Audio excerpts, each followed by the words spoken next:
क्या झारखंड आतंकी संगठनों का नया गढ़ बनता जा रहा है? विगत कुछ सालों से क्यों बार बार आतंकी कनेक्शन जुड़ने लगा है झारखंड से? रांची से गिरफ्तार हुए आतंकी अशर दानिश की गिरफ्तारी के बाद कई अहम खुलासे हुए हैं। इसके साथ ही अन्य गिरफ्तार आतंकियों से पूछताछ में ये बातें सामने आई हैं कि ये आतंकी देश में बड़ी आतंकी घटना को अंजाम देने की फिराक में थे। अशर दानिश गिरफ्तारी के एक सप्ताह पहले से ही सुरक्षा एजेंसियों की रडार पर था। अब झारखंड एटीएस गिरफ्तार दानिश से पूछताछ के लिए दिल्ली ले जाएगी। साथ ही उसके ठिकानों से मिले सामान का एक्सपर्ट ओपिनियन भी लिया जाएगा। हाल के वर्षों में राज्य के विभिन्न हिस्सों से कई युवाओं को आतंकी गतिविधियों में शामिल होने के आरोप में गिरफ्तार किया गया है।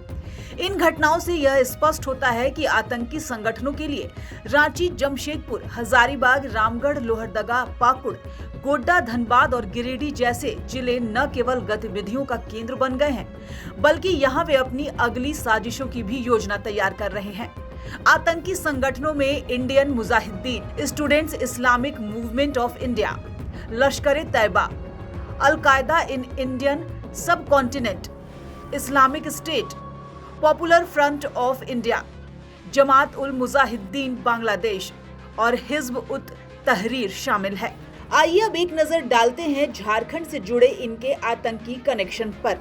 रांची से गिरफ्तार अशर दानिश रच रहा था गजवाए हिंद की साजिश। धनबाद में पकड़े गए हिज्ब उत तहरीर के 4 संदिग्ध आतंकी गुलफाम हसन, आयान जावेद, शबनम परवीन और मोहम्मद शहजाद आलम। रांची से पकड़ाए डॉक्टर इश्तियाक अहमद था IQIS का सरगना।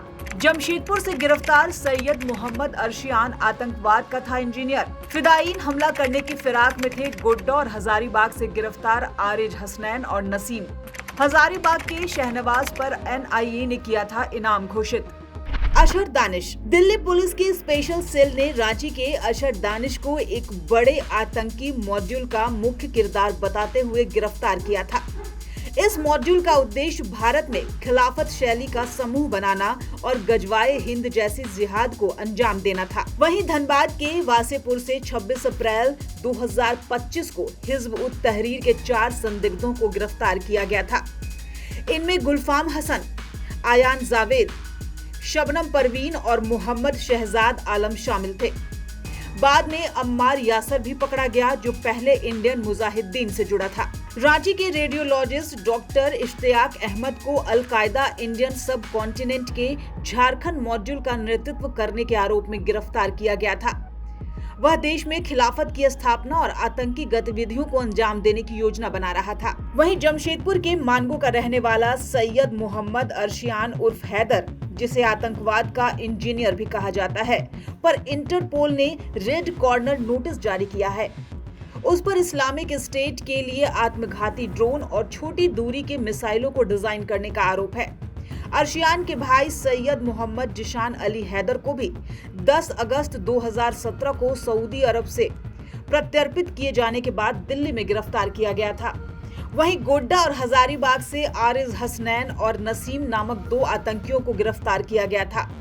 वे पाकिस्तान और अफगानिस्तान के आतंकी संगठनों के संपर्क में थे और फिलिस्तीन जाकर फिदायीन हमला करने की फिराक में थे। हजारीबाग के रहने वाले शहनवाज उर्फ शफी उज़्मा को दिल्ली में NIA द्वारा मोस्ट वांटेड घोषित किए जाने के बाद गिरफ्तार किया गया था। वह ISIS आतंकी संगठन से जुड़ा था। बहरहाल दानिश की गिरफ्तारी के बाद झारखंड समेत पूरे देश की खुफिया एजेंसियां बेहद सक्रिय हो गई हैं। भारत सरकार द्वारा प्रतिबंधित देश के 45 आतंकी और उग्रवादी संगठनों पर विशेष शाखा मुख्यालय ने अपनी निगरानी और तेज कर दी है। लेकिन सवाल यह है कि जिस तेजी के साथ झारखंड के तार आतंक से जुड़ रहे हैं, ऐसे में आने वाले समय में झारखंड के युवा और झारखंड की क्या स्थिति बन जाएगी। द समाचार पत्र के लिए कीर्ति तिवारी के साथ प्रतीक सिंह की रिपोर्ट।